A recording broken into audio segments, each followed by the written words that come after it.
Hi everyone and welcome back to Bonnie Astrology. Today we're discussing the horoscopes for April 2023. This is the beginning of eclipse season, so there are intense fated changing coming for each of these zodiac signs. I do have an astrology video for April 2023 going into the different collective themes, the Mercury retrograde, the solar eclipse, the full moon in Libra and what that means for all of us, as well as the different themes of the month. But this video is going to focus on the horoscope predictions for each of the signs. Now, as usual, I suggest that you watch your rising sign for most astrological accuracy. If you want to book a private reading with me, the information is listed below, as well as my other astrology socials. So without further ado, I hope you enjoy the video and welcome to April 2023.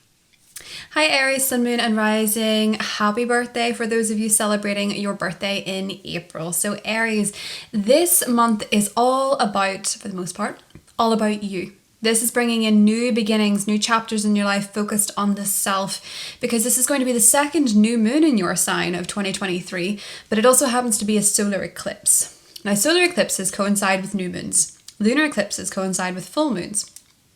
So when we have a new moon solar eclipse, it typically represents new beginnings, the start of something, the initiation of something. And eclipses bring in fated events, especially ones that are close to the north node, such as this. So they bring in fated new beginnings. It can bring in new people, new opportunities, new pathways. And all of this is illuminated for you to go in pursuit of your destiny. Now, the thing about this one is it's so unique. Well, there's a couple of things that is unique. One, that's a hybrid eclipse, which is incredibly rare, but this one's actually happening in the final degree of Aries, the final degree of your sign. And it's going to be the first in a series of eclipses in your sign and your opposing sign, Libra. So this is almost like, hey, we have a new beginning, we have a new pathway, we have something to initiate here, we have a new start happening for you, Aries. But it's also saying this is requiring you to let go of something. A lot of you, I will say, particularly Aries rising, you could be completely changing your image. So, I mean, if you've always had blonde hair, you're dyeing it red. Or if you've always had long hair, you're getting a buzz cut. There's a really intense focus on change for you. It's like this new chapter, this new pathway. It's kind of like in the movies when they have that glow up scene where the person just completely transforms their outer image. But for you, this isn't just the outer stuff. It can just as likely be your personality. You've changed. I guarantee in the next 6 months, Aries, people are going to say, you've changed. You've changed. You've changed a lot because you're having to let go of the old you. This is squaring Pluto. Okay. And Pluto is associated with the 8th house, which is rebirth, regeneration, death and rebirth, transformation, deeply felt transformations. So it's like you're letting go of this way of living. You're transforming, your personality is changing, the way others see you and your outer expression is changing too. And it's requiring you to let go of a certain chapter and embrace a completely new path, Aries. A completely new life, really. And the square to Pluto means that you might lose friends, you might lose teams, you might say goodbye to a team, you might say goodbye to a group of people, you might say goodbye to a cause, a charity, a humanitarian viewpoint, perhaps. But there's big change coming to who you are, Aries, and that's the biggest part of this month. Look out for the 11th of April as being a very lucky day for you, especially if your birthday falls in and around that time, so the 10th, the 11th, the 12th, or even the 13th. Very lucky energy, very blessed, abundant energy. You're feeling very optimistic, very much like you want to travel, you want to experience life, you want to open yourself up to the world, open yourself up to others, take a trip, take a chance, make a change and break away, a la Kelly Clarkson. That's the kind of energy coming in for you on the 11th. Really lucky day for you. If you're a believer in the law of attraction, manifest this day. Don't let it go to waste. Manifest, make a vision board, set intentions, all that stuff. Other things happening on the 5th or the 6th, depending on where you are in the world, there's a full moon in your sector of partnerships, marriage, relationships. So this is bringing these energies to the fore. Now, it's opposite Jupiter, Chiron, and the sun in your first house. Big focus on your personal healing, your personal journey, how you're healing, how you're growing as an individual, who you're becoming, how you're expanding, and also healing. Healing with Chiron, expanding with Jupiter, the growth.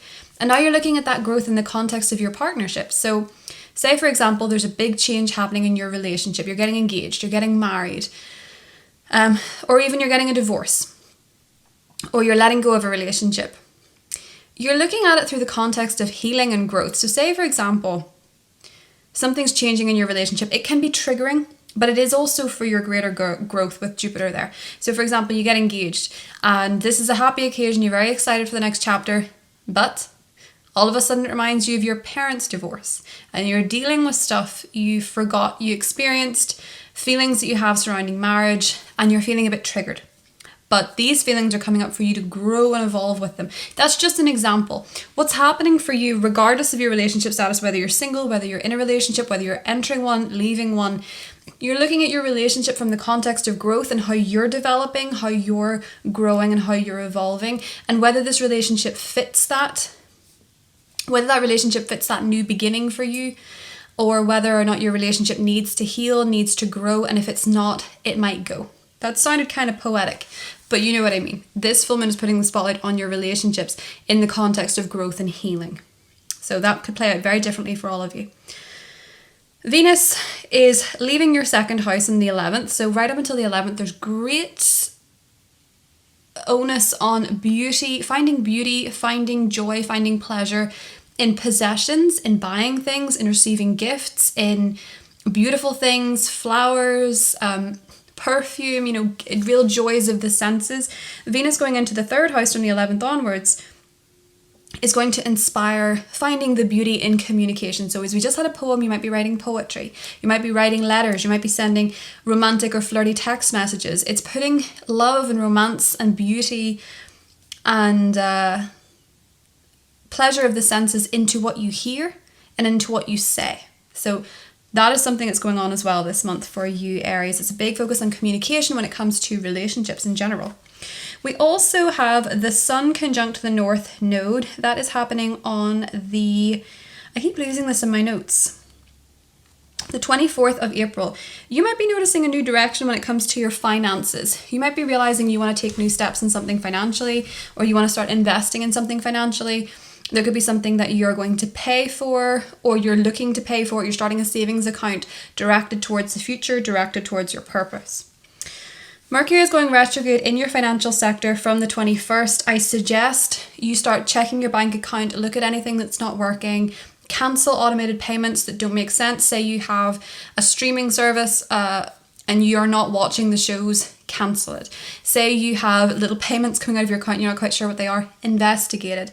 Rethink where your finances are, clean out your fridge, clean out your cupboards, and do you maybe look a little bit at what you're eating and see if it's actually maybe not that good for your body, if it's sort of maybe, for example, I ate something before doing this video and now I can feel congestion in my throat, like I have to keep coughing. You might start to notice something doesn't actually work for you that you are ingesting with Mercury retrograde, and you're rethinking, do I really need to eat that? Is it worth it? Some things are, some things aren't. From the 20th as well, the Sun is entering your second house, putting a lot of focus onto your money, onto your possessions, onto what it is that you have. Now there's a clash here because the early degree Taurus placements, so think about the 3rd of April with Mercury in Taurus, and then on the 20th, 21st, the Sun entering Taurus, going to be squaring Pluto in your 11th house. You might clash with friends when it comes to money, when it comes to finances, when it comes to values. So do just watch out for that. But let's get you a tarot card, Aries. So Aries, your tarot cards were the 8 of Cups, the 10 of Pentacles, and the Knight of Wands. I think with Mars ruling most of this month, Mars is the ruler of Aries. So your ruler Mars is in Cancer, it's in your 4th house. A lot of you could be moving, you could be relocating, especially when Mars is pretty well aspected in Cancer. I feel like a lot of you could be taking a trip as well, leaving one residence, moving home. A lot of you could be looking to move home. Some of you could actually be selling up and going traveling. So some of you could be letting go of a mortgage and deciding to travel. You're moving on from things that don't make you happy. You're moving on from things that don't feel good. And you're going in search of new areas, new places, new experiences, and you're closing out an old cycle so that you can be more yourself. Aries is what I'm hearing from that. But you might also be traveling to see family at this point as well. But that is what I have for you, Aries. I hope you have a blessed season, and I'll talk to you soon. Hi, Taurus, Sun, Moon, Rising. Welcome to April, and a very happy birthday to the Taurians celebrating their birthday in April. So Taurus, let's get started. Okay. There's a lot happening behind the scenes here. There's a lot of internal stuff going on. So you have the Sun, you have Jupiter, and you have Chiron in your 12th house. The 12th house is where we go to heal. It's where we retreat from the world. It's where we take some time to ourselves and we listen to the voice within. It's like that Christina Aguilera song, The Voice Within. When you start to check in with yourself, and sometimes you can notice in 12th house seasons that nobody else is making any sense. You could hear any advice, you could get all the advice in the world, you could tell your friends how you're feeling. They might not necessarily get it because you're being called to go within. Even if you feel social, you might notice the invitations dry up a little bit because you're being called to spend more time alone and listen to your intuition. So you might be finding this month that you are sleeping more, resting more. You could be having more disturbed sleep, more active dreams. You could be dreaming of people from the past. You could be dreaming of people from the future. You could be having very psychic dreams, premonitions, or you could be having anxious dreams as well to let you know something needs to be addressed, okay? Just bear that in mind. Especially around the 1st or the 2nd, because Mercury's still in the 12th house for you. Now, Mercury enters your sign on the 3rd, meaning that you're more communicative, but it's going to immediately square Pluto in the 10th. It feels like there could be a bit of a clash between what you want to say, what authority wants to say. You could clash with an authority figure, so if you're protesting around this time, bear that in mind. You could get in trouble with the law, or you could clash with a parent. Or you could clash with the government. There could be some sort of correspondence, conversation going on where you feel a little bit like someone's trying to take your power away and you're trying to push back. And that's the same around the 20th when the Sun enters your sign. In a work capacity maybe, or a family capacity, you could feel a little bit like someone's trying to put a power move on you and you don't like it. The full moon in Libra on the 5th or the 6th, depending on where you are, is in your 6th house of well-being physically. It's going to be opposing the Sun, Jupiter, and Chiron in your 12th house. So you're doing all this inner growth, you're doing all this healing, all this spiritual work, you're journaling, you're maybe seeing a therapist, you're maybe trying counseling, you're maybe dream journaling. You're getting in touch with your inner world so that you can transcend, so that you can grow, and so that you can heal. Which will be important because Jupiter is going to go into your sign in May. And you want to be on best form for that. The fact that we have this full moon happening in your 6th house, so on a more mundane level, your employment status could change, you could change jobs, you could get promoted, you could obviously leave a job. But this to me looks a little bit more like you're focusing on your health. So you could be deciding around this full moon, you want to give up a certain food, you could be deciding you want to give up a certain habit, or you want to start doing more of something. You could start walking more, getting in nature more. You could start working out more. You could change gyms.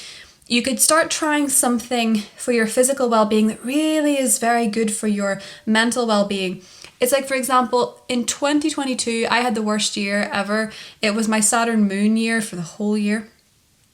And one of the things that I took up that really helped me, because when you have stuff, because my moon's in the 12th house, so when you have stuff going on in the 12th house, the opposite house can be where you look to help balance it out. So I started running, and I have to say, it wasn't so much about the physical aspects of it, because they're great too, but it let my mind shut off from everything else. So sometimes doing something physically, and being in nature helped as well. So doing something physically or for your body can really help with all the other stuff going on internally as well. So pay attention around this time if you're feeling called to eat more of something, eat less of something, exercise more in a certain way, or stop exercising in a certain way. Listen to your body around this time. You're more likely to get clues as to what's truly going on, Taurus. Other things going on for you this month. Look out in the 11th for your dream world to expand, your psychic vision to expand, psychic clarity, seeing signs, seeing synchronicity. The universe wants to talk to you that day. I know that sounds woo-woo, but you could get a lot of spiritual clarity on the 11th.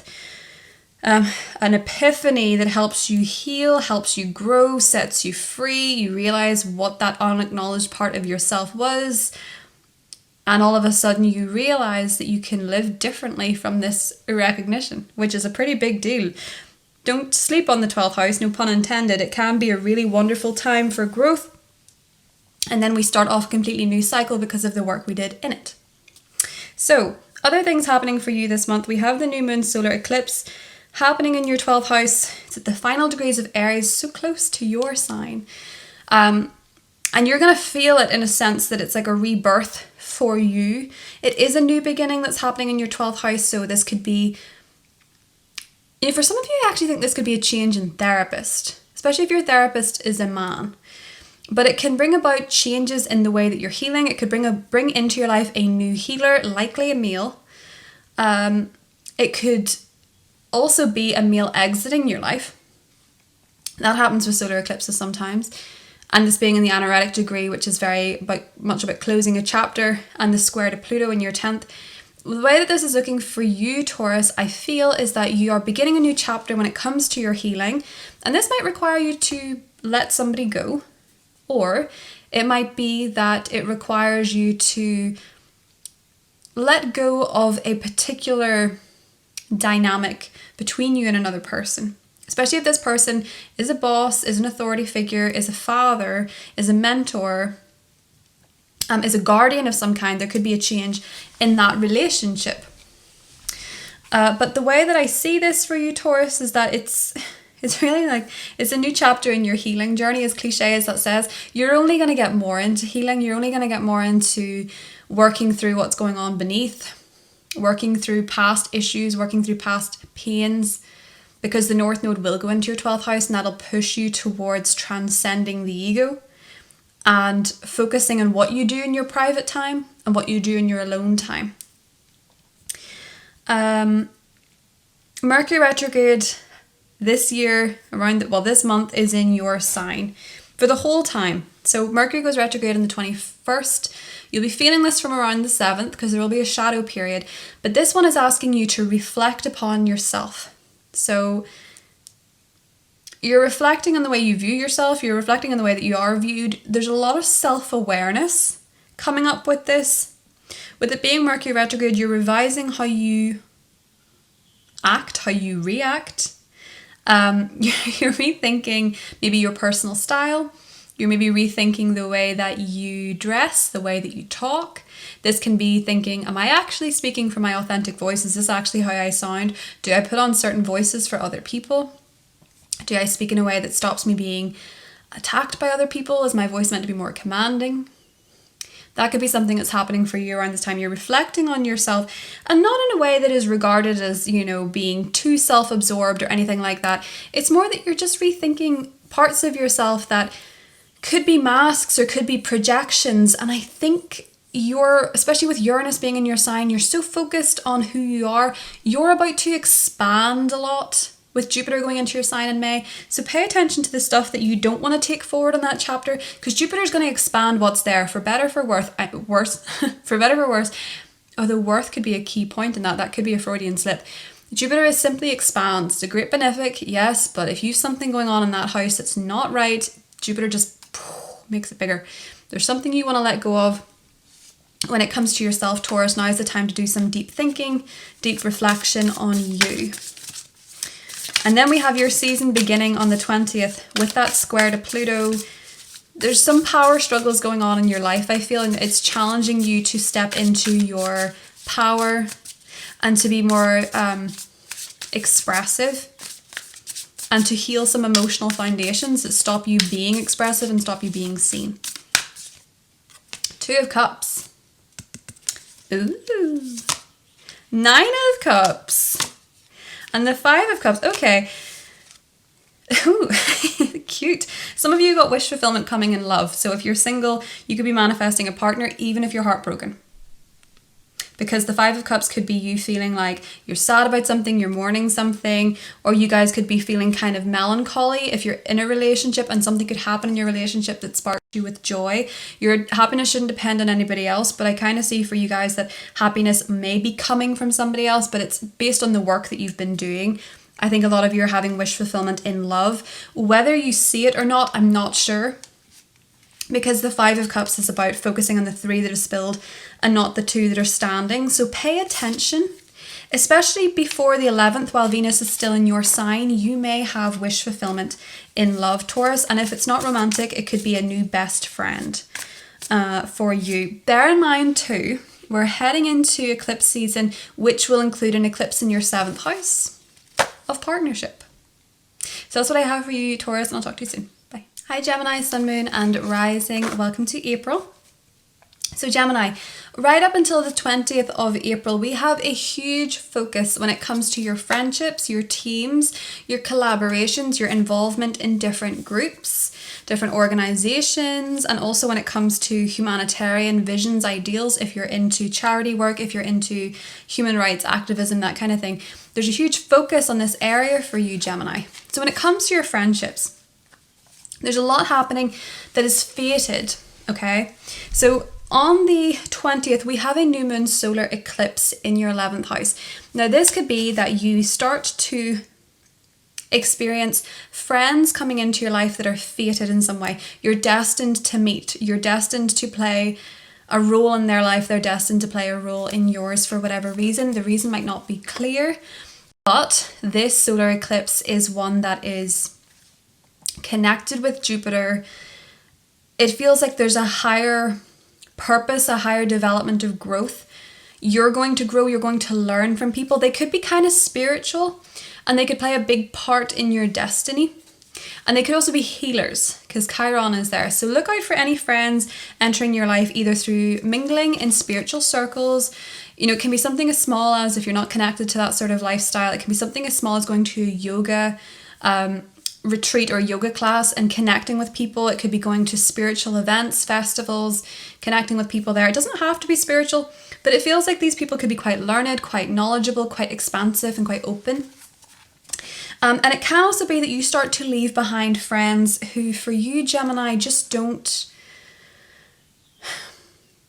They're not on the same path as you. You might be leaving behind friends, and this could actually be due to people moving. So you might have a friend moves country, moves state, and you're no longer going to maintain the friendship because life's just changing and going in that direction. You might maintain the friendship, but it just means that there could be friends leaving your life as well. And if they're leaving your life, it might be because maybe you're finishing up university and you're going off in different directions. Or maybe it is that you just don't have the same view of the world, Gemini, and that is something that is impacting your friendships. There's very blessed energy coming for you socially on the 11th. If you're invited to something around that time, go. It's a great time for networking, meeting other people, connecting with teams. You could receive some sort of recognition in the team that you're in. You could also find that you are receiving more invitations, more opportunities to socialize this month up until the 20th. There's a full moon in Libra, Gemini. So this full moon's in the 4th or the 6th, depending where you are. It's going to be in your 5th house. For some of you, if you're trying, a lot of people get scared when I say this, but full moons in the 5th house can be indicative of a pregnancy. It can also be something comes up surrounding children in your life. And it can also be a time of great romance, great pleasure. You could be doing something with your partner that's really fun. You could be attending an event that's really fun. If you're single, there could be a romantic interest comes to the fore around this time. And all of it being opposite Chiron and Jupiter gives you an opportunity with this, whatever it is, to grow, expand and heal. So perhaps you're dating someone who feels like a walking green flag rather than a red flag, and you're finding this kind of unfamiliar. Or maybe you're finding out that you're pregnant and you're finding yourself overjoyed, but you're kind of thinking, oh my gosh, maybe none of your friends are in that cycle of life and you're feeling a little bit like, oh, my friendship's going to change. Whatever's happening, it can produce a bit of a triggering sensation with Chiron, but it can also be an opportunity for growth and development and higher awareness, Gemini. Venus enters your sign on the 11th. You're looking good.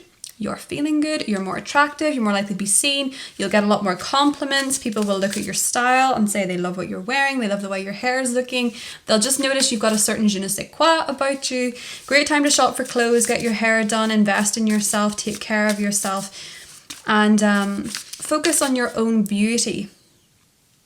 But whenever Venus is in your sign, Gemini, it's usually a time where you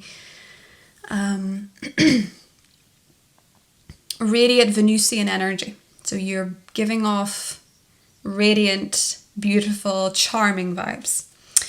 The Sun is conjunct the North Node in your 12th house on the 24th. Pay attention to your dreams around this time. They could be giving you a bit of a clue on what's next in your chapter of life. That sounded very vague, didn't it? You could be having a dream that's giving you a clue, or it's triggering something, or there's a sign from the universe, or something spiritual but kind of unusual happens and it's making it clear what you have to do. There's like an epiphany going on in the next chapter of your life, the next direction, Gemini. Mercury, your ruler, goes retrograde on the 21st, and it's going to go retrograde in your 12th house. I will warn you that this can be a time when your dream world is incredibly vivid and incredibly accurate, but can also be incredibly scary. This one's actually pretty well aspected for you, this Mercury retrograde in your 12th house. So it's less likely to be scary, but you may have at least one or two nightmares. Your dreams could be very vivid. They could be telling you what's going on within you. Anything that's repressed, anything that your intuition is telling you that you're not acknowledging in your day-to-day life, what you've been running away from. Your intuition's going to be really screaming at you in your sleep. You might need to sleep more. You might have more disturbed sleep. But this is a really good time to reflect on your mental health and how you're looking after it, how you're taking care of it, and your habits when it comes to healing, retreat, the time you spend alone. From the 20th onwards, you'll want more time alone, Gemini, just to heal, just to retreat, just to stay calm, just to calm down a little bit. For Aries season up until the 20th, it's ruled by Mars. Mars is in Cancer, which is your second house. So to an extent, this month is going to have you focusing on making money, but it's also going to have you focusing on standing strong in your values and your beliefs and what you think matters. And you may also have to justify your spending to somebody else. Let's have a little look. Or your expenses to somebody else. The Empress. Some of you are going to find out you're pregnant around that full moon in Libra. There's no doubt. Some of you are. It could be someone around you. This can also be a time where, as I say, Venus is in your sign. You're just going to be very attractive, very abundant. You're more likely to attract money. You're more likely to attract wealth. You also have the Four of Pentacles and the Sun. As I say, for the first 20 days, there's a call to be more social, to get out more, to be more expansive, to not hold back from shining. When Venus goes into your sign, it really wants you to shine, to be seen, to invest in yourself as well. Don't be afraid of investing in yourself in April, Gemini.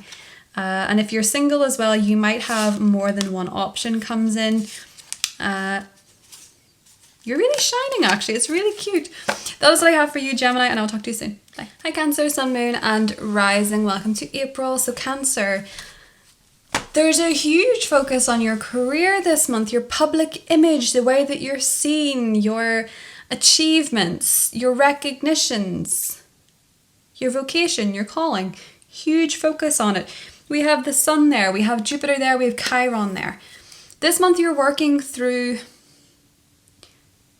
any wounding, any fears, any imposter syndrome you have regarding your career or regarding the way you're perceived by others as well. Jupiter wants to expand your career, wants to expand your calling, your vocation, to have you on the right path, to have you seen by the public. It's very hard for you to be ignored this month, Cancer. You might notice more Cancer rising celebrities are in the spotlight now more than ever. But there is a beautiful Sun-Jupiter conjunction happening in your 10th house and the 11th. So pay attention to the 11th when it comes to your career. Great day for manifesting if there is nothing happening outside of you. But this could be a time where you find yourself sort of thrust into the spotlight, Cancer, for whatever reason. Maybe in a work capacity because Jupiter rules your 6th house of employment. So maybe you're finding that you're being thrown into the spotlight on a work project and it goes really well. It can also be that you are making big changes because Jupiter also rules the 8th when it comes to your career, and you're really facing a fear and going after something that you really want around the 11th, and it's a good time to do so. Your career is going to change though. Your status is going to change. We do have a solar eclipse happening on the 20th that is at the final degree of your 10th house, and this is kickstarting a wider conversation surrounding your career, surrounding your public image. It's likely to change quite a bit over the next couple of years. You could find yourself beginning a new job, beginning a new project, getting getting some sort of recognition, an award. There's an achievement coming up around this time that's kickstarting a new chapter, but it's asking you to let go of one other area. Maybe you're letting go of one industry and entering another around the time of this solar eclipse. It is squaring Pluto in Aquarius for you. With Pluto being in Aquarius, Aquarius is to do with your 8th house. I also just noticed, I mentioned before, Jupiter ruling your 8th. It doesn't rule your 8th, it rules your 9th, which is what I meant to say. It's actually more to do with that Sun-Jupiter conjunction is about expanding your worldview and things like that. But the message is still the same to an extent. It's just that this square to Pluto in your 8th house, you're being required to be brave. It's being required of you to be brave and to embrace transformation. It feels like when it comes to your career, Cancer, there's big changes on the horizon. Whether you notice them at the beginning of the April or not, I feel like you might already know or have an intuitive sense what's going on when it comes to your career. But I think you're ready to close one chapter and open up another. Jupiter is only in your career sector for another month. Jupiter leaves it in April for at least another 12 years. So make the most of April in terms of your career. Focus on what you want, manifest, go after what it is that you want. Be brave and enjoy the new energy that's coming in. Because when the North Node enters your 10th house in the summer, you're going to start really putting your focus and your attention and going in new directions, going forward, pushing forward with the way you're viewed by the world, with the way that you conduct yourself in the world, your public life, your public image, whether you're a celebrity or not. Cancer, this is going to be a significant change for you. You know, it's going to be a significant change for your status. And for some of you, this could also be that you get married. You know, that can sometimes be a change in status as well. So perhaps your status is changing in terms of your marital status, or you're getting a title, you're getting a recognition, you're getting a degree, you're getting an award, you're getting recognized, but it's almost like it's different to what you've always done. So say you're an actor and you've always been an actor, you're now being recognized as a humanitarian or something like that. It's more your focus. So there's shifts, there's changes when it comes to your career. Could also be some amazing opportunities coming to you in your career as well, Cancer.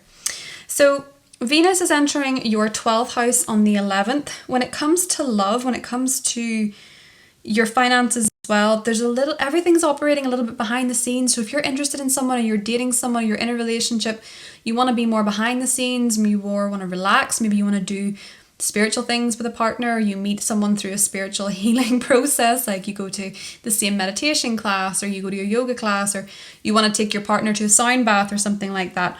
There's a lot of love and a lot of beauty coming from the 12th house, which is hidden, which is not seen, basically, Cancer. The sun is conjunct the true node on the 24th in your 11th house. Look out for a new friend entering your life. They could be a part of your destiny, a new acquaintance. It can also be a time where you set new goals for yourself, new dreams, new ambitions. And we have a Mercury retrograde in your sector of friendship from the 21st. You might be reconnecting with old friends, old acquaintances, old team members. You might also be picking up something you used to aspire to, and you're thinking, now's the time. Because sometimes we can have intuitive senses about part of our purpose, part of our destiny, dreams for our future, and life happens and we get sidetracked and we're doing something else for a while. It doesn't mean the thing's not meant to be part of our life. But this can be a time when you reconnect with it and you figure out that now is the time. Now is the timing. Now is the right time for you, Cancer, to be doing this, okay? So it's also worth noting that this season is ruled by Mars, and Mars is in your sign.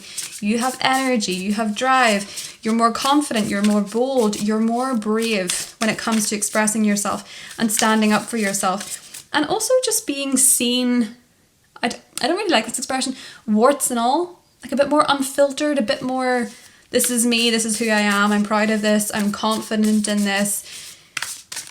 You might not have the energy to keep up a mask anymore. You might be more directed to things like confidence and bravery and self-acceptance.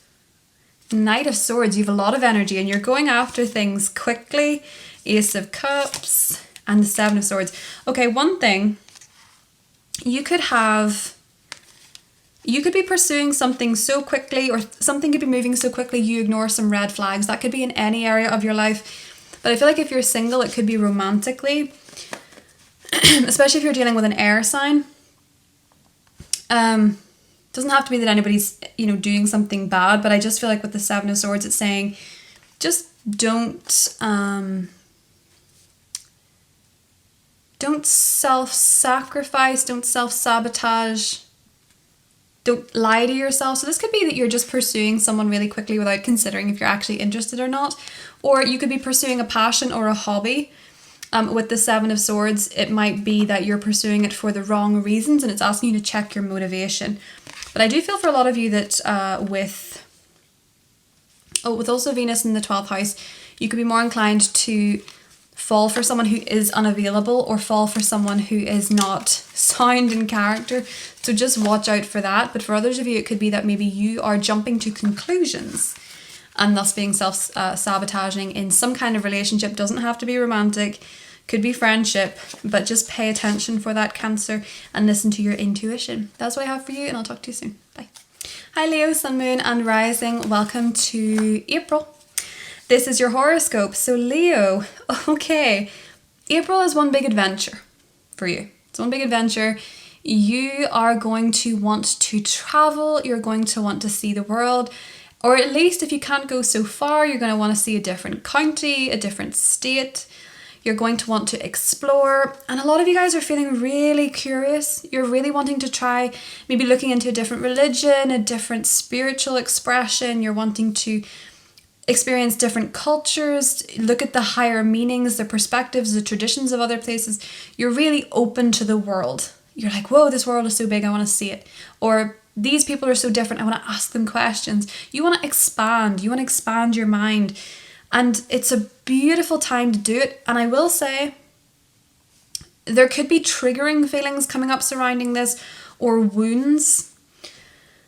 So maybe for some of you, you're actually taking a trip to do something that is healing. And it's going to help you grow. It's going to expand your mind. But healing does come into it. You're maybe finding traveling or relocating is going to trigger you for some reason. I don't know if it's that you haven't experienced. I don't know if it's that you're scared of flying, or I don't know if you, haven't traveled in a long time. Or it could feel a little bit lonely at times. But the Jupiter part of this is that you're growing, you're expanding, and your viewpoint is changing. And that is with Chiron going to be healing for you, even if a little bit triggering. Because how do we heal if we're not triggered? We don't know what's there if we're not. You know what I mean? And this is particularly highlighted around the full moon in Libra. Now, around the full moon in Libra, you could be taking a trip as well, but it might be more short distance. And this is going to be something that perhaps changes the way that you think. Pay attention to who you're communicating with around this time, because there could be an important conversation on the 5th or the 6th of April. Maybe you have something to say, something to get off your chest. Maybe you have something to put forward to other people as a point of view. Maybe you want to send a letter, send a text, send an email to someone who could be abroad, or it could be a letter or correspondence surrounding your education. You could have an important message comes in surrounding your university or surrounding a course you want to go on, or something like that around the 5th or 6th. Now, Venus is going to enter your 11th house on the 11th. So 11-11 energy. And for you, Leo, the way that I'm seeing this is that you could find a friendship. If you're single, you could have a friendship develop into something more. Venus in Gemini is your 11th house. That can be finding love with a friend. It's going to be trining Pluto in your 7th house of relationships. This can be that perhaps a friend becomes a lover, or it can actually, maybe you go from lovers to friends. I feel like it would be more friends to lovers. And this could come through a conversation. Now, Venus in your 11th house is also going to square Saturn in your 8th. So you could be realizing you're a little bit, you could be talking to a friend and they could say, you could say you're asking them about your dating life or your relationship. They could be like, yeah, but you're a bit scared of intimacy. And you could think, what do you mean? And then you realize, oh, I am. Saturn in the 8th house can get you to address any fears you have surrounding intimacy or closeness or deepening a connection. Say maybe you prefer kind of shallow connections and you don't even realize that you are, but when you get close to someone, you push them away, or you really like someone and you push them away. And you could be having a conversation with a friend, or you could be thinking about the future, and this could kind of jar you and give you a realization that, oh, actually, maybe I'm not acting in my best interests when it comes to relationships, and I want to change that. It can also be that you might realize this month when it comes to your relationships, that you're avoiding connection in relationships by working a lot. There could be a bit of clashing going on between your career and your marriage or your relationship or your potential for a relationship, Leo. Around the 3rd and the 20th in particular, you could be feeling like you could have a partner say you're a bit of a workaholic, or someone could say, but you work so much, how can you date? You know what I mean? There's a bit of a clash going on there to be addressed, and it's a power struggle energy. So maybe your partner is giving you an ultimatum and saying you need to be at the house more, or maybe you're having to take a step back from work to date or something of that nature. New moon solar eclipse in Aries, 29 degrees on the 20th. There's something coming up about traveling for you. For some of you, this could be to do with a visa. This could be to do with a travel permit. You could be taking a very important or fated trip. It's almost like you begin one thing and leave another behind. So maybe some of you are relocating. Maybe some of you are taking a new course. Maybe you're quitting whatever it is that you do at university or college for another course or to go traveling. But there's big changes happening in that area. Now it's squaring Pluto. So for some of you, you might find that there's a make or break point if you're in a long distance relationship, or if you have very different worldviews, there could be a bit of a clash going on there. Or you might decide you in your marriage or in your partnership, you're not traveling enough together, or you're not expanding or growing enough together. But this eclipse is really shaking up your worldview, and it's pushing you to see the world. It's almost like you're just thinking, I want to explore, I want to travel, I want to know, I want to understand, I'm curious, I want to take a journey. And this eclipse is the beginning of a new cycle. But it might also be just as much to do with your spiritual viewpoint changing, your world viewpoint changing, where you live changing, Leo. In terms of your career, we have a bit of a revision going on. So Mercury is going to go retrograde on the 21st in your 10th house of career. You could be rethinking what it is that you want to do for work. You could be rethinking whether or not your work is good for you, if it's moving the way that you want to. There could be some back and forth with an authority figure, back and forth with a boss. You might not be seeing eye to eye. There could be miscommunications in work, errors in work. You could email the whole company by accident in work. So just pay extra attention when it comes to your emails, when it comes to your correspondence. Not a great time for doing presentations, Leo, or pushing something new when it comes to your career. Let's have a little look and see what we got. The Sun, there you are in your own reading. 7 of Cups and the 9 of Wands. Okay. So the Sun, you really do want to travel. You want to explore. You want to see the world. You want to open up, and that's beautiful. But with the 7 of Cups and the 9 of Wands, there's a bit of confusion and uncertainty in your life on something. It's like there's options on something. And you're like, which option do I choose? 7 of Cups is about choice and being a bit kind of confused. But the 9 of Wands, it's... Don't pick the easiest option. I don't know what that means to you, but don't pick the easiest option with the Sun card here. Whatever seems like, oh, but it'll be the easiest thing to do, so I'll just pick it. It's not necessarily going to help you grow with the Sun card. It's not necessarily going to make you happy either. So don't pick the easiest option. Leo, you've been warned. That's what I have for you, and I'll talk to you soon. Bye. Hi Virgo, Sun, Moon and Rising. Welcome to April. So Virgo, okay. Listen, I know that whenever astrologers talk about the 8th house, people can get a little bit alarmed. They can get a little bit spooked. because it's the house that is associated with renewal, sex, death, transformation, peak experiences, deeply transformative life events and experiences, depth, change. And I saw this quote. Well, it wasn't a quote, it was a discussion with Maya Angelou. And is it Maya Angelou or Maya Angelou? Let me know. I've second guessed myself. But she was talking about how she doesn't fear death, right? And again, I'm not predicting death here. But she was saying that it was whenever she realized that death was going to happen, it was the most reliable promise in life. She's like, I can count on that. I know that's going to come through for me. And she just accepted it was going to happen. She's like, that's when I started living. Because I knew that it was going to happen. I just accepted it, made peace with it. And accepting death helped her live. I want to say the same thing for you, but in the context of change. Jupiter and Chiron are in the 8th house, joining the sun, okay, in your 8th house. Change is inevitable. Change is going to help you grow and it's going to help you heal. Now, whatever this looks like to you, it can manifest in many different ways. This can be through psychological awareness. You could be seeing a psychiatrist, you could be seeing a psychologist, a counselor, and you could be digging up some really deep stuff and it hurts. Chiron in the 8th, you're healing your wounds, especially when it comes to other people. So when it comes to marriages, maybe you went through a terrible divorce, maybe you were in relationships with power abuses, maybe you were in really uncomfortable relationships, or you experienced trauma at the expense of someone else financially, or whatever it is, Virgo, you could be digging that up this month to heal it, because with Jupiter there, it's like you want to expand that area, you want to work through these things, you want to heal these things, and it's almost like on one hand, there might be pain associated with digging these things up and working through them. It's almost like also with Jupiter, you can't get enough. You're like, I want to explore, I want to go deeper, I want to understand what it's like to feel. You know, that sounds very dramatic, but it's like I want to feel things. I want to grow through the pain. Growth is uncomfortable as well. You can't deny it. Growth is uncomfortable. Change can be uncomfortable.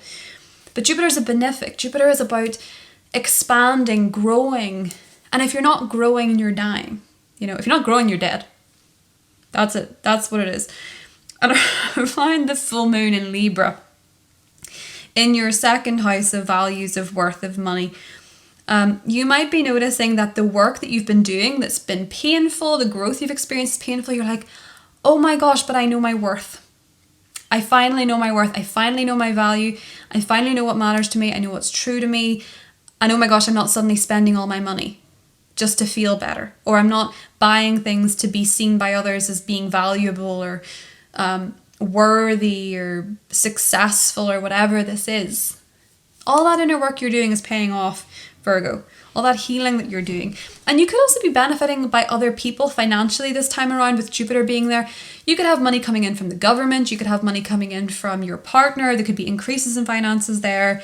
And this is helping you maybe on a financial standpoint, because whenever the North Node goes into Aries in the summer, there's going to be a big focus on you deeply connecting with others, deeply feeling your way through life, and being able to accept financial help or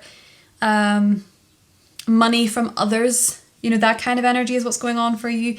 But I just feel for you, Virgo, that there's a big focus on growing and facing your fears and experiencing change. And I don't know, the 8th house is the house of death, but I don't know, maybe it's my Scorpio stellium talking, but I feel like it's really a house of life.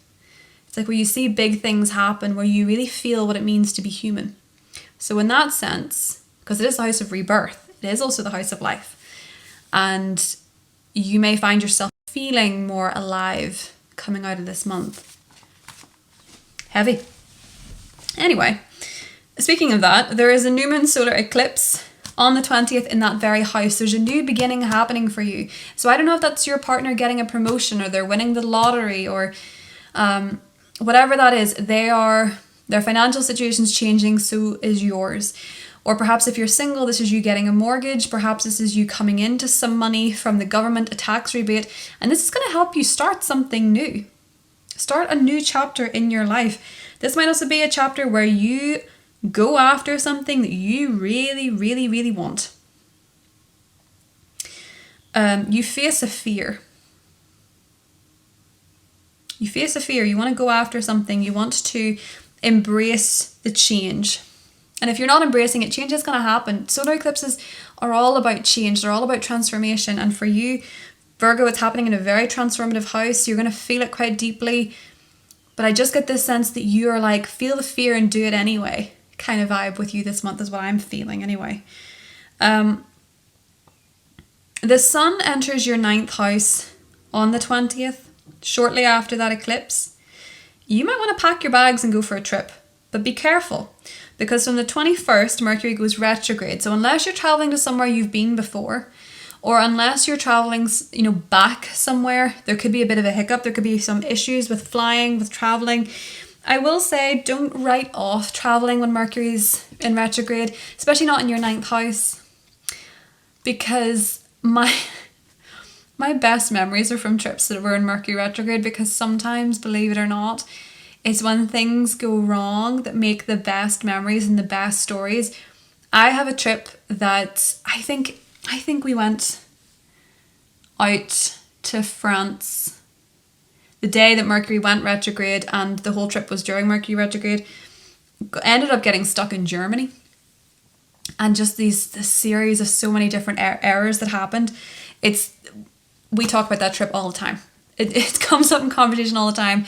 The errors were tragic at the time, but so very funny in hindsight. So don't be discouraged. Sometimes traveling during Mercury retrograde makes the best stories. Mercury is about stories. And in retrograde, you can bet you'll be retelling them. So just bear that in mind. If you are traveling around this time, you might have some very interesting experiences that feel like errors in the beginning, but end up being really good stories, Virgo. Let's get you a tarot card or 2 or 3. It's also worth noting that in Aries season, it's ruled by Mars. Mars is in Cancer. You might butt heads with friends from time to time. They might annoy you. They might irritate you. But you're also more inclined to really go after a dream or an aspiration or a wish. And you might make friends at a gym. Or you might make friends who are very direct or very... You might make friends that are in the military or in the army or were in the army or the military or the navy or something. That's just something that could be coming up for you as well, Virgo. King of Swords. I love that King of Swords. 10 of Cups. And the 4 of Swords. Okay. Some of you might have wish fulfillment. So Saturn's in Pisces, okay? Saturn's in your 7th house. Some of you might have wish fulfillment when it comes to an air sign, an Aquarius, a Libra, a Gemini. Could definitely be an Aquarius. When Saturn's in your 7th house, you may choose partners who are more Saturnian. So more serious, more somber, more intellectual rather than emotional. But this person could make you really happy. 10 of Cups and the 4 of Swords. You could find yourself really healing with this person. That's if you're single. If you're in a relationship with an air sign in particular, or you're just in a relationship, you might need some... Venus going into Gemini for you, Virgo. That's going to be in your 10th house. And it's going to square Saturn in your 7th house. Let me look at the date for that. I think it was the 14th. Yeah, it's the 14th. Be cautious of, butting heads with a partner because one of you needs some downtime or one of you has been working really hard and you're burnt out. Just be mindful of that. But I feel more so for you, Virgo, that it's looking like some of you might have wish fulfillment coming in the form of a King of Swords person. So it doesn't have to be romantic, but it could be something that gives you peace, is what I'm hearing. So whether that's a conversation, a letter, a message, an interaction, this person can give you peace. And there's an element of wish fulfillment and emotional satisfaction with this person. So Virgo, that's what I have for you. And I hope you have a beautiful month. And I'll talk to you soon. Hi Libra, Sun, Moon and Rising. Welcome to April. So Libra, this month is putting a huge focus on your relationships, your partnership, your marriage, your relationship prospects, your business relationships, your one-on-one interactions. So for you, Libra, there's a lot of expansion happening in this sector of life for you with the Sun conjunct Jupiter on the 11th. Now, this will look very different for different situations, because in some cases, for Libra rising, if you're in a relationship that's desperately unhappy, this could be kind of a make or break period for you, because we do have a new moon solar eclipse happening on the 20th. This could be a time where, particularly if you're married to a male who is not, it's not a good fit anymore, it's not a good relationship anymore, there could be an ending, because this is also triggering a new beginning in your relationship life, Libra. This can also be for those of you that are in relationships that are going well, you're expanding, you're healing together. You might find that you get engaged this month, or you're getting married this month, or you're meeting somebody very important, Libra, on your path, on your destiny when it comes to your relationships. So it, as I say, it looks very different for different people, but Jupiter just simply expands and wants us to focus on growth. So you're looking at relationships through the context of like, can I grow with this? Will this expand my worldview? Will I heal with this? Can I heal within the relationships? And really focusing on healing in a relationship, maybe even healing a relationship, or potentially working through some problems, or deciding to leave one so that you can heal to meet the right person, basically. All of these things get expanded and in a sense illuminated around the full moon Libra on the 5th or the 6th, because it's a full moon in your sign. You're more emotional, you're more in touch with your needs, you're more in touch with your personal wants, you're more in touch with your personal desires, who you are truly. So you might be finding around this full moon, you're very aware of what you want in a relationship. And this can also be that your image is changing in some way. So maybe for some of you that is an engagement, or maybe you're just simply changing your image in a way to call in a new relationship or something like that. But this full moon is putting the spotlight on you, but in the context of a wider conversation surrounding the healing that you're doing regarding relationships. This can also be that if you're dating, the people that you meet are maybe kind of spiritual, or kind of, they're maybe in the healing and profession in some capacity, so they work with helping others heal, or they have spiritual professions, or they're, lecturers or professors or stuff like that, with Jupiter there as well, Libra. In terms of meeting someone special, you could meet someone around the eclipse. The eclipse is going to be squaring Pluto in Aquarius, which is your 5th house. So for some of you, it could actually be love at first sight for some, or it could be that maybe there is going to be a change in your relationship due to pregnancy or due to children. Or you're trying to bring the romance and the passion back into your relationship, Libra. There's also Venus entering Gemini on the 11th, which is beautiful when it comes to traveling, when it comes to different locations. You could be well received where you go. Traveling is more likely to be enjoyable. It's more likely to be pleasurable. Do watch around the 21st onward though, because Mercury will go in retrograde in Taurus. And Mercury retrograde in Taurus for you, Libra, it's going to put a lot of focus onto rethinking your relationship to change. So with Mercury going retrograde on a more mundane level, this can be reviewing your finances from the perspective of another. So it can be, if you're married, your joint finances, there could be some issues come up, some things need to be reviewed.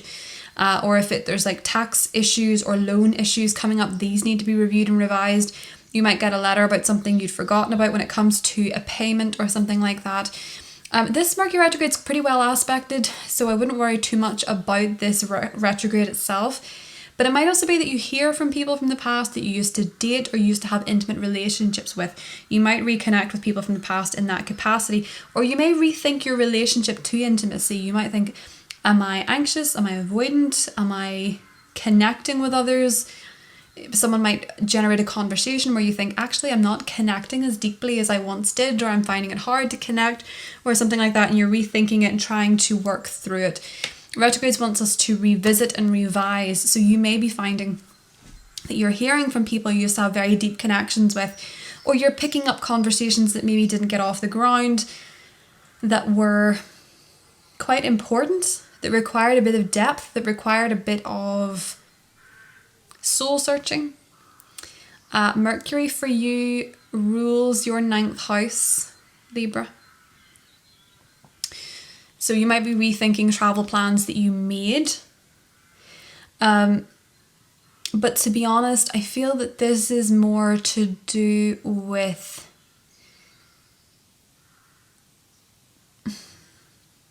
reinvestigating the deeper aspects of yourself, getting more in touch with your emotions, your personal depth, your past, even your past experiences, maybe reflecting on some past traumas, or you might want to start addressing a memory or something that you suppressed that perhaps it's time to work through it, Libra, essentially. But this month is putting a huge focus for the whole month, because we're going from 7th house season to 8th house season, on relationships. So your relationship life is your priority, and it's a time to grow, it's a time to heal when it comes to your relationships. And there can be big fated events, big life changes when it comes to partnerships, when it comes to relationships, and when it comes to your alliances, Libra. So let's get you some cards. The Hierophant, marriage, the Chariot, and the Two of Wands. Okay, so some of you are definitely planning a trip, and if you're planning a trip, it's going to have some essence of spirituality. I think a lot of people are going to want to do a bit of soul searching in April, because it is an 11 month and because the Sun and Jupiter do meet this month. I feel like for you, you're really figuring out where your relationships are going, where your committed relationships in particular are going, where a marriage is going, what you want for the future from your relationships and from your commitments, and what your relationship to commitment is, Libra. But that's what I have for you, and I'll talk to you soon. Bye. Hi Scorpio, Sun, Moon and Rising. Welcome to your April forecast. So Scorpio, there's a huge focus this month on your work, your employment, your routines, and also your health, your physical well-being. We have the Sun there, we have Jupiter there, we have Chiron there. So there's a big focus this month on your physical body, your well-being, the foods that you eat, your health, and how it affects you in your day-to-day life. There's a lot of growth happening here. So you might be more inclined to research, to learn, to expand your awareness of the body, of health, of diet, of routine, of exercise.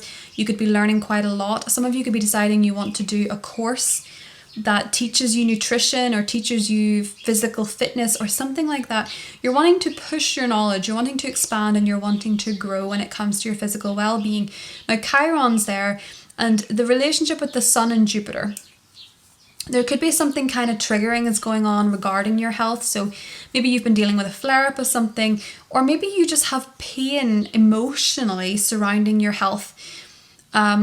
And you're having to learn about it, you're having to expand your awareness of it, you expand your knowledge of it. But this can also be, Scorpio, that you are examining the relationship and the correlation between your emotional well-being and your physical well-being.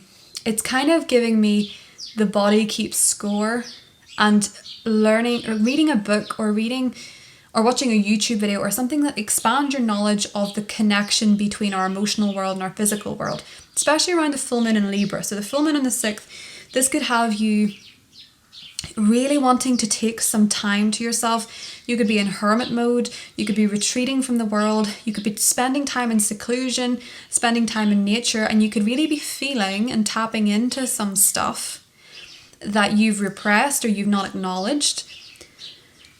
And it could be from doing something physical. So I don't know if you've ever gone for a run when you're just feeling a bit off, and then you realize after you've gone for the run and you had the endorphins, you start to cry. It's almost like you move your body and then it starts to release feelings. That could be going on for you around the time of that full moon. You could be shaking your body or dancing or engaging in some sort of physical routine or dance or fitness or something that helps you move through some emotions in your body. Or you could be doing some sort of healing work or attending something healing wise that is helping you process some emotions in your body, and it's manifesting as physical symptoms. And you might notice when you have this emotional catharsis that something changes for you physically. Like you can lift heavier in the gym, or you can stretch better than before. It's almost like there's just this big relationship dance happening between your emotions and your physical body, Scorpio, that seems to be very healing, very expansive, and it's increasing your knowledge, and it's also making you quite pleased that you're learning something. It's like you're getting the knowledge. Do you know what I mean? You're getting the knowledge that you need, or you're being triggered into doing something about your health in a way that's going to help you grow and help you develop, Scorpio. Ooh, hair in the face.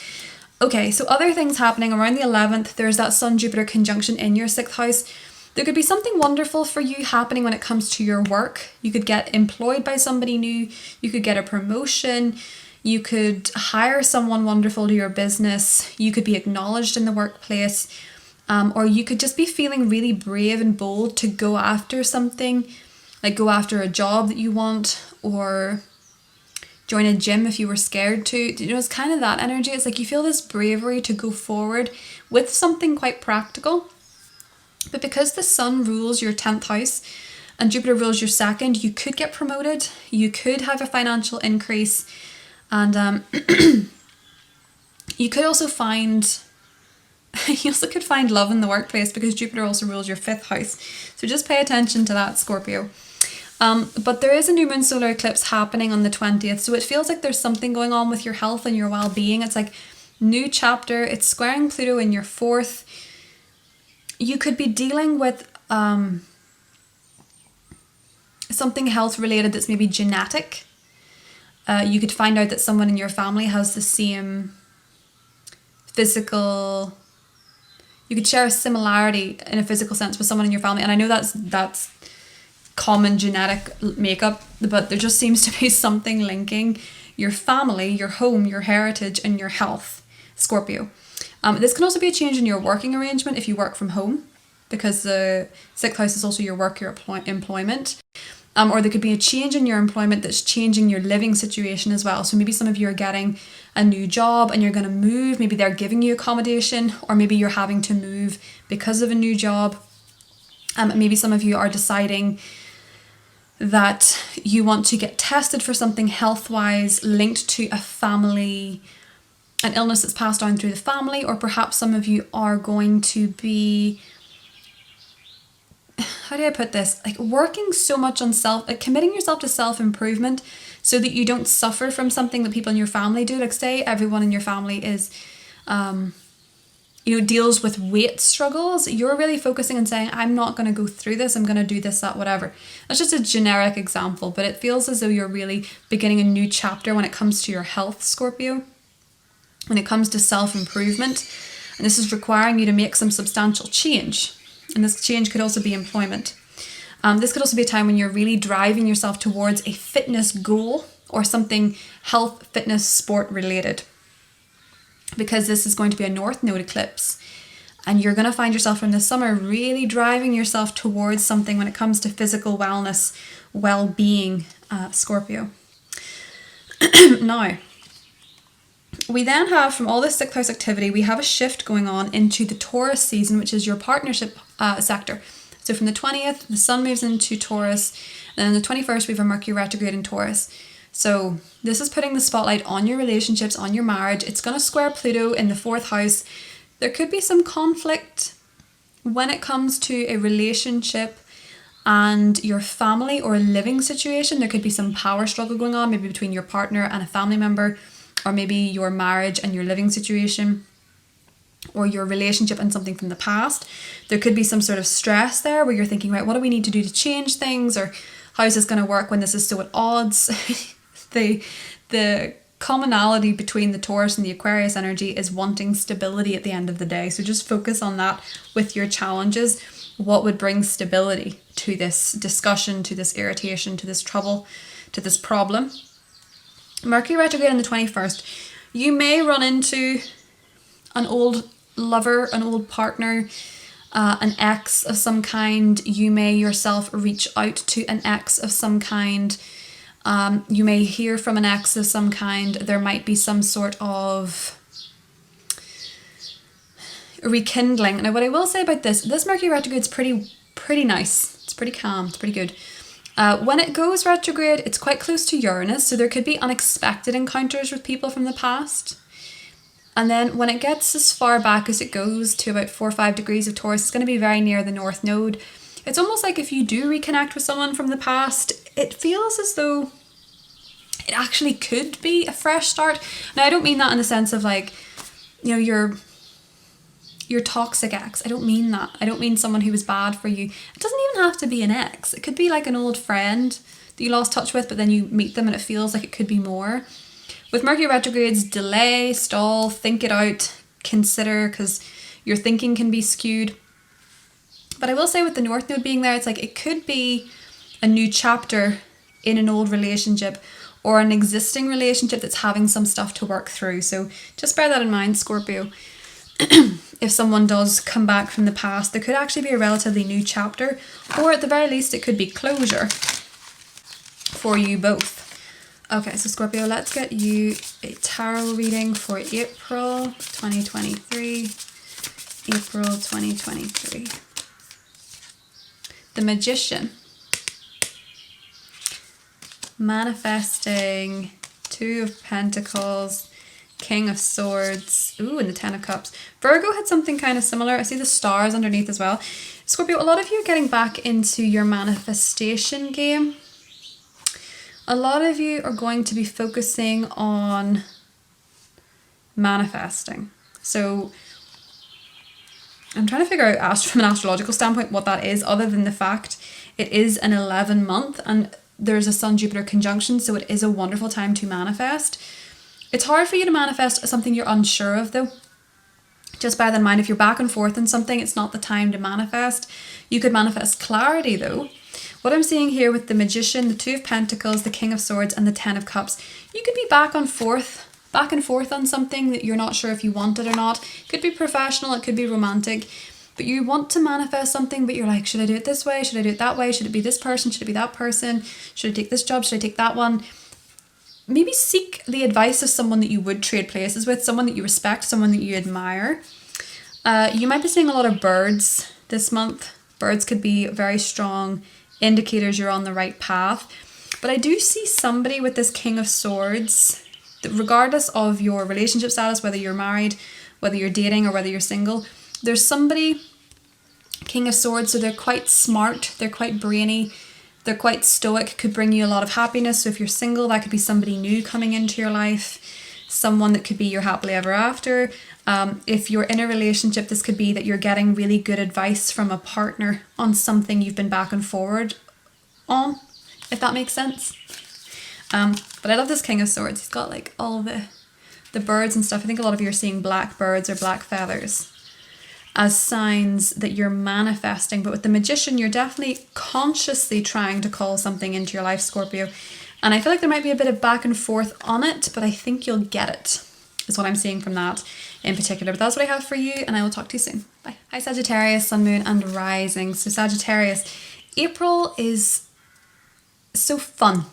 It's a time to focus on fun. It's a time to focus on play, on joy, on pleasure, on romance, on joy. I've said that already. Having fun this month. We have the Sun, Jupiter, and Chiron all in the 5th house, and we have a solar eclipse there. So I think for a lot of you, what's going on is that you could be, eclipses bring in fated events. They bring in fated new beginnings, fated endings. This is a solar eclipse. So typically they're associated with new beginnings. It's at the 29th degree of Aries, which is your 5th house. So the way that I'm seeing this, Sagittarius, is that you're closing out one particular chapter and entering another one. The North Node is going into your 5th house in the summer. This eclipse is starting to set the scene of what that means. And it means that when it comes to romance, when it comes to pleasure, when it comes to creativity, and also when it comes to children, you're moving in a new direction. So for a lot of you, this could be pregnancy, this could be birth, this could be more children. For some of you, this could be new love. This could be falling in love. This can be fated encounters. This can be great creativity, creative projects, passion, hobbies that make you happy, risks that pay off is what I'm seeing for you, Sagittarius. Now, one very lucky day for you, especially if you're Sagittarius with your Sun, Moon, or Rising at 21 degrees of Sag, because on the 11th of April, there's a Sun-Jupiter conjunction happening in your 5th house. So this can bring new love, this can bring creativity, this can bring pleasure. It brings something that brings you joy. Okay, so it's something fun, something happy. That could be a really fun day for you, a really good day to go on a date, a really good day to explore, to try something creative, to take up a new hobby. And around the time of the eclipse on the 20th, it feels as though there's a new chapter happening in that area for you. And it's squaring Pluto in your third house, which means that this might be something that is going to challenge the way you think. You're going to have to challenge your thoughts, your thinking style, your writing style, maybe, especially if it's a creative project. It could be linked to writing, could be linked to, so for example, it can be linked to learning. You might fall in love with somebody and you have to learn a new language. You might decide that you're going to write a bestseller and you have to commit yourself to writing something every day. You might find out you're pregnant and now you have to change your mindset or change your routines, something like that. Something's being created in your life, something that is happy, something that is joyful, pleasurable, and it's going to require you around the eclipse to challenge the way that you think, or maybe challenge the way you talk, or you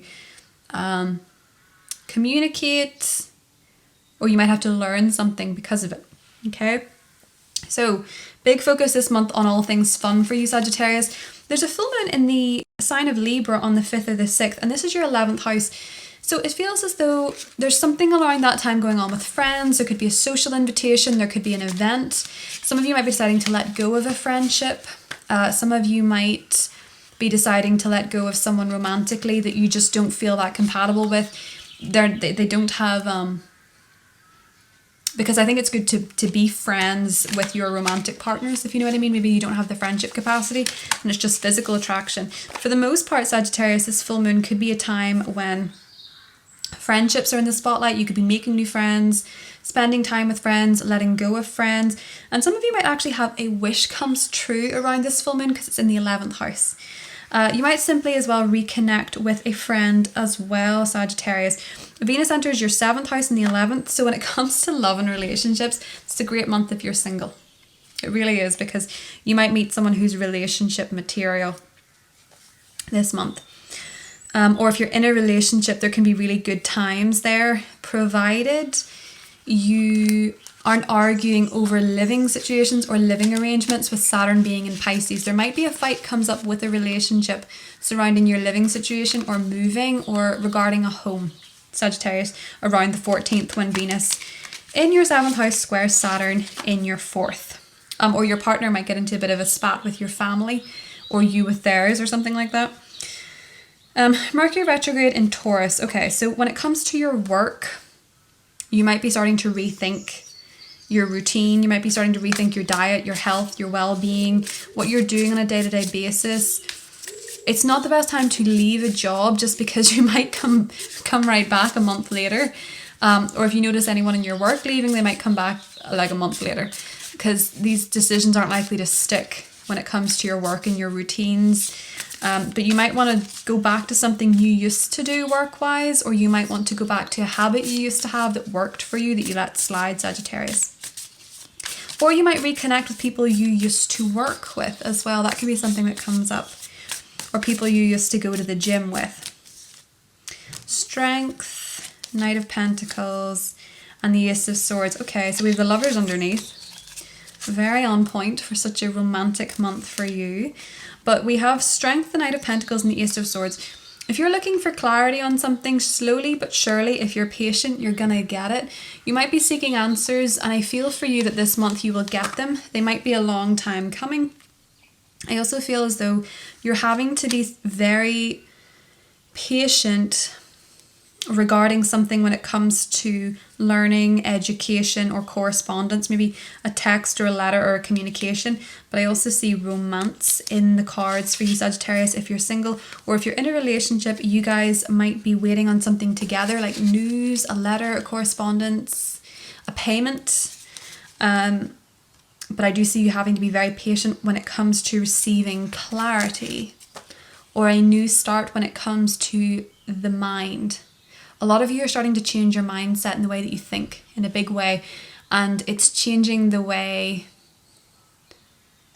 the world around you looks, because when you change the way you look at things, the things you look at change. But that's what I have for you, Sagittarius, and I'll talk to you soon. Bye.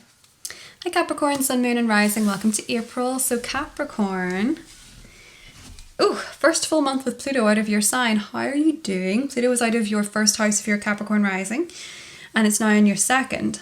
But a lot of the focus this month for you, Capricorn, is on home and on family. So we have the Sun there, we have Jupiter there, and we have Chiron there. A lucky day coming for you regarding home, family and your living situation is the 11th of April. Pay attention to what's going on around that time when it comes to property, when it comes to home, when it comes to family. There could be joyous news, there could be joyous expansion, there could be opportunity. Okay, just pay attention to that. I do feel like a lot of you could be moving.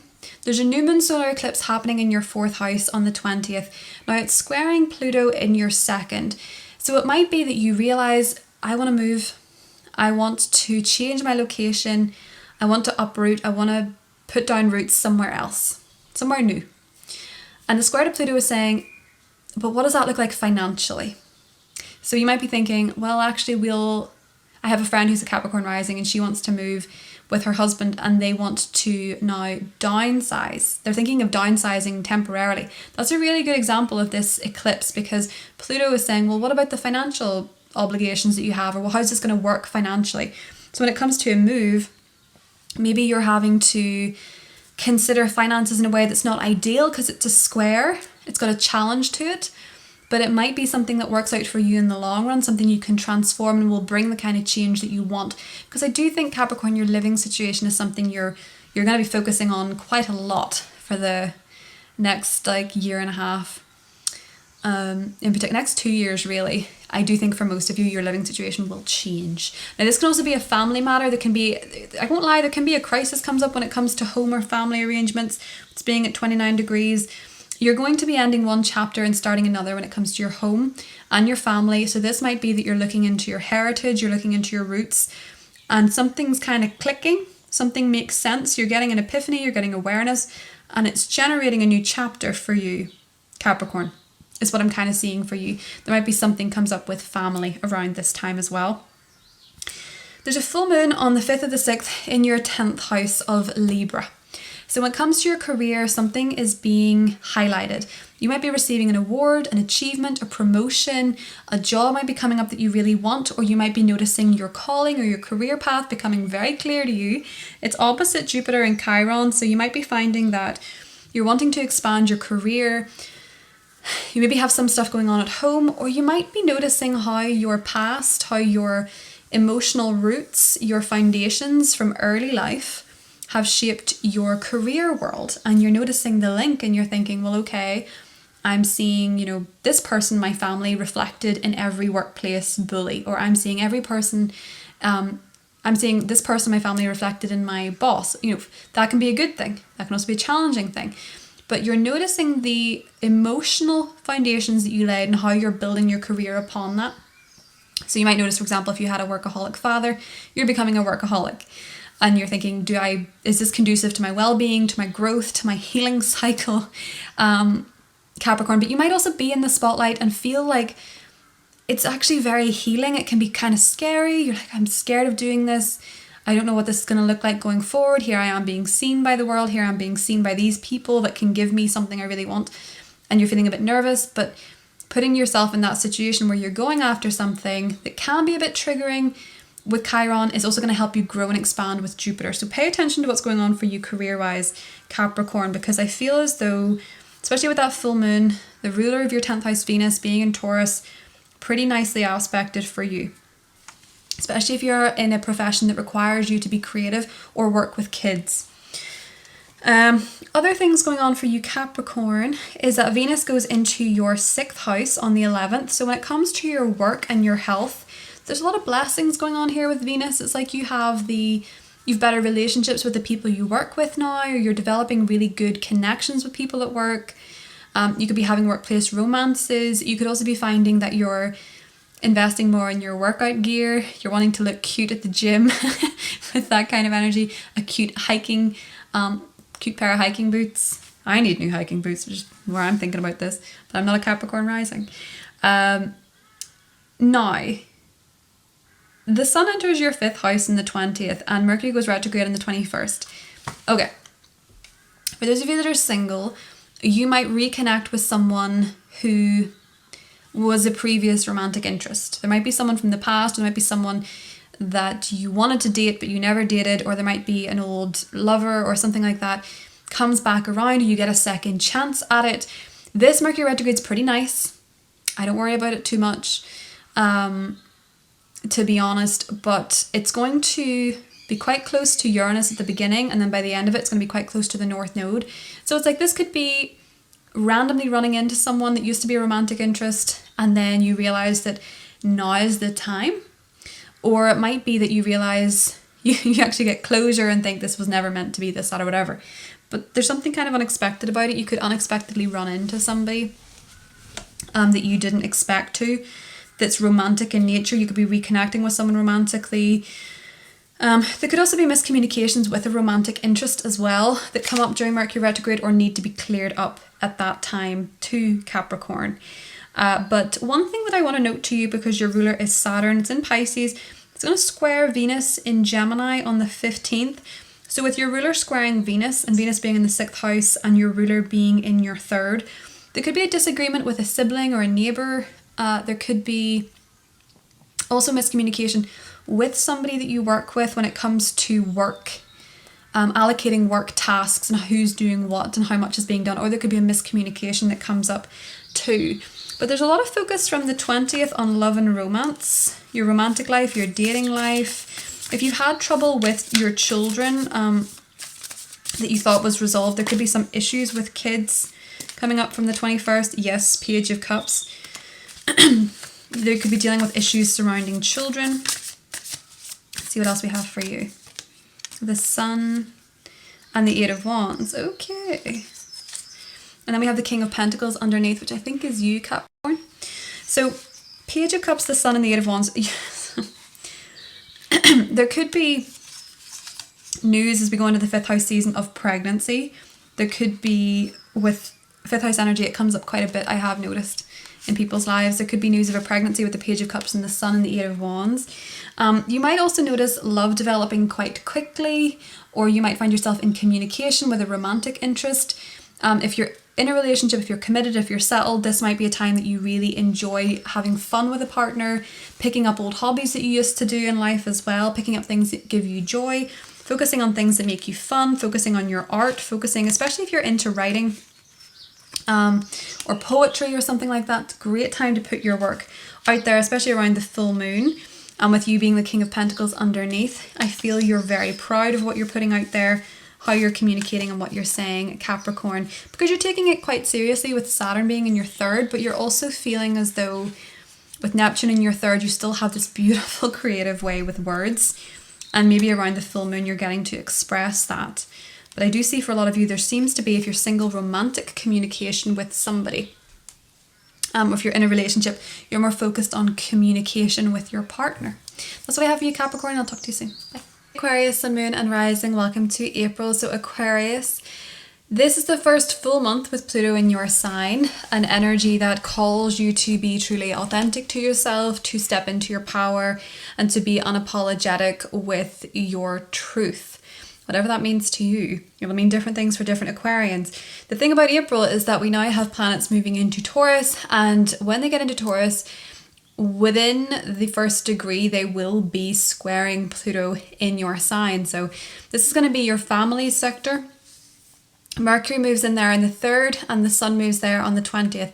So these might be times where you notice that there's some power struggles going on with your family, members of your family, maybe a landlord, or maybe surrounding a property matter. There could be some need for you to assert yourself, to step into your power and make sure you're not being controlled or manipulated, Aquarius. And also equally make sure you're not doing the controlling or the manipulating when it comes to communication. With Pluto, it's best to choose absolute honesty.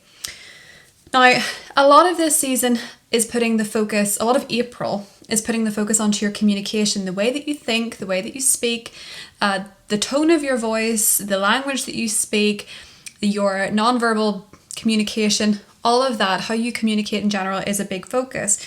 And it feels as though This might be a wonderful month to take a course, to read books, to learn something new, to teach if you work in a capacity where you can teach or take a course or train somebody. This is a wonderful month for learning of any kind, and you might find you really grow and really develop more than ever through what you're teaching or what you're being taught in April, especially around the 11th. There could be a wonderful course comes up, a wonderful seminar, lecture, whatever it is. If there is something like that coming up that's piquing your interest, Aquarius, do go because you will enjoy it.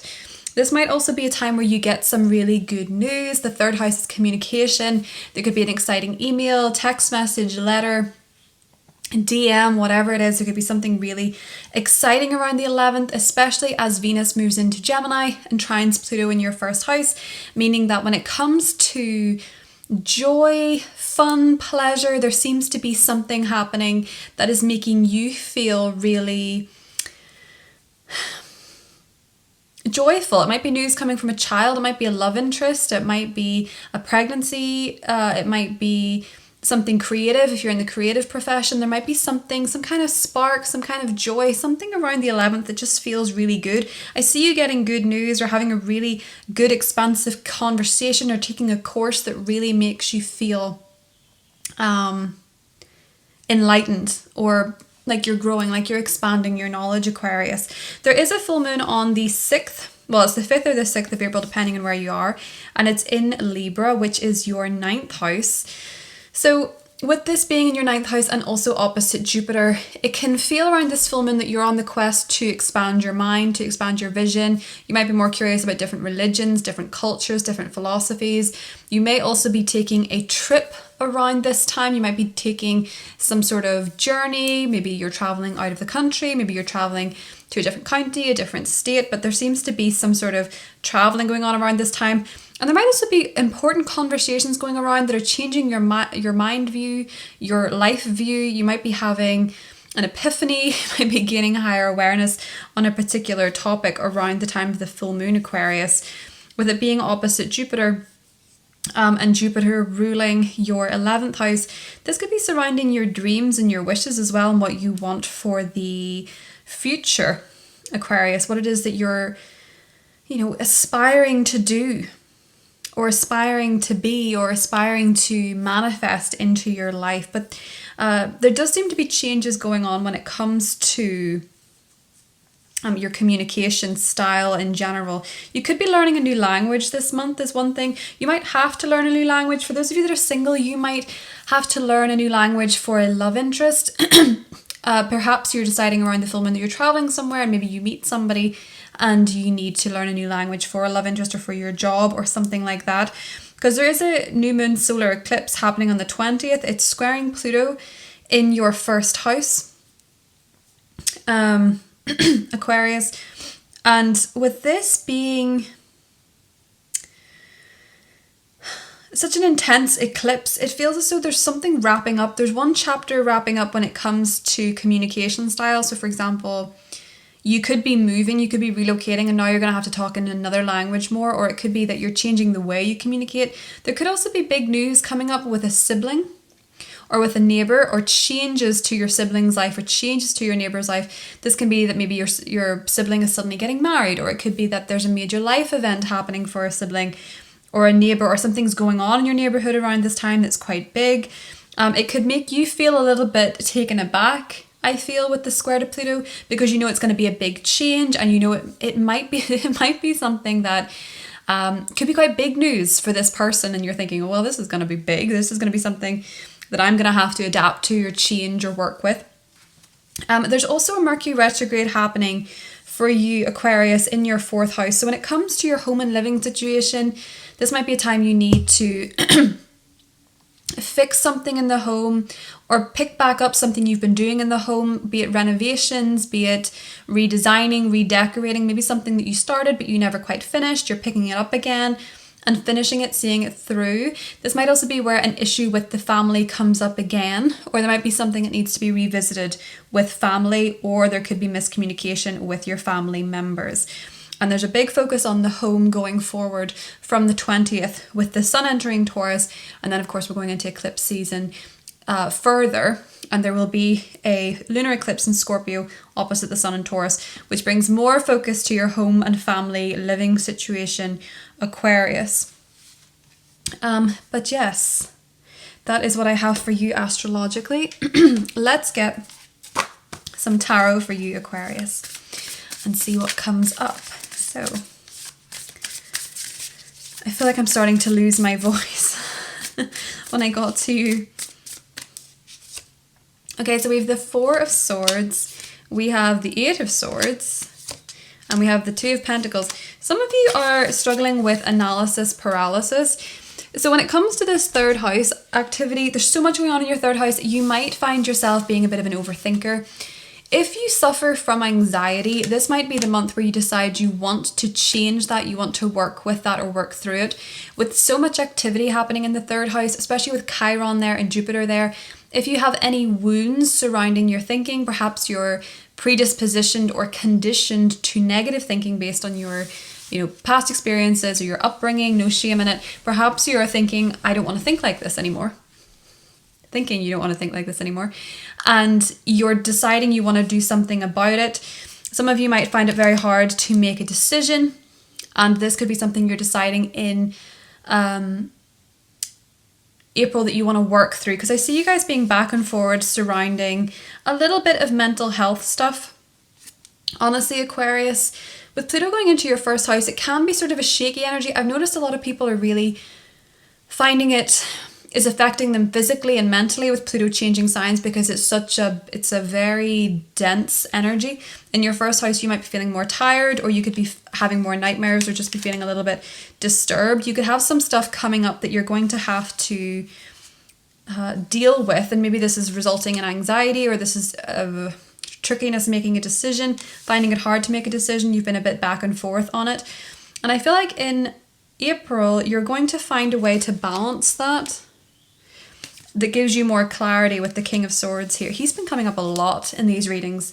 It's fellow air sign energy, Aquarius, Libra, Gemini. There could be someone who is an Aquarius, Libra, or Gemini helping you make a decision, Aquarius, that you've been back and forth on. I feel like they're an air sign. Could be a spouse, a Libra, a Gemini, or a fellow Aquarian that could be helping you balance out what's going on with you. So make sure that you are communicating what's going on with you, because a big focus this month is on communication. So make sure you're doing it. Even with Mercury going retrograde at the end of the month in your home sector, it might be someone you live with that you're having to have conversations with about the past, about past experiences, about memories, about family, about your upbringing. And you might be having a conversation that starts off kind of casual about your past, and it might trigger something that helps you realize that, oh, I actually kind of need to talk about this. That might come up for you, Aquarius. But that is what I have for you, and I'll talk to you soon. Bye. Hi Pisces, Sun, Moon, Rising. Welcome to April. So Pisces, this season is all about the money. Well, it's not all about the money, but it's very about the money with you. So we have the Sun, we have Jupiter, we have Chiron in your second house. This is your finances, this is your income, this is your resources, your material security, your possessions, and also your values and your valuables. So Pisces, we have the Sun there, Jupiter there, and Chiron there. A lot of you are really working through any issues that you have or need to be healed when it comes to money, your worthiness in general, your values, how valuable you feel, and also how you spend your money. So for a lot of Pisceans, with Jupiter going into Aries, the onus has been on making more money, expanding your finances. Just as much it can be that you are spending more money. But with Chiron being there around this time, you might be noticing where you spend because of a wound, and you might be addressing what that wound is. It might also be a time where you are realizing your own worth, your own value, and that needs to be something that's healed. So you might suddenly be saying, do you know what? Actually, I'm a catch. I'm worth more than this. I'm going to stand my ground. I'm not going to sell myself short, whether that comes to work, whether that comes to love, whether that comes to friendships. You're seeing your value. And this is initiating in a new chapter for you, Pisces, a new karmic chapter, because we have a new moon solar eclipse on the 20th in your second house of value and valuables and possessions and things like that. I feel like a lot of you guys are beginning, there's some sort of new beginning that you're going to put your money into. So you're going to be putting your finances towards something new. This might be something behind the scenes because it's squaring Pluto in your 12th house. So this might be something that you've been doing for a while. Or you say, for example, you've been saving a lot of money in secret. This might be the time where you're spending that money on something. You might be, with the ruler of that eclipse being Mars in your 5th house, you might be winning some money. You guys could be winning a lot of money. With the square to Pluto, there could be expenses come up as a result of this. So say, for example, maybe you win money, there's like tax that has to be paid, or perhaps you are making more money, so you're changing tax bracket or whatever it is. There might be expenses linked to it, or this might be something that you kind of do in secret with that square to Pluto there. So there is a new beginning happening in your finances and in terms of your personal value and your worth, what you feel is worth it to you, what is important. Because this is a new moon solar eclipse, as I say, it's a new beginning. 29 degrees though, there's a closing out one chapter and beginning another for you financially. So it's as if maybe your income is going to change. It could be that you're suddenly making a lot more money, or you're suddenly, hopefully not, but making less money. There's changes going on financially for you. I feel like it's making more though. With the ruler of this being Mars, Mars is in the 5th house. 5th house can be where we take risks.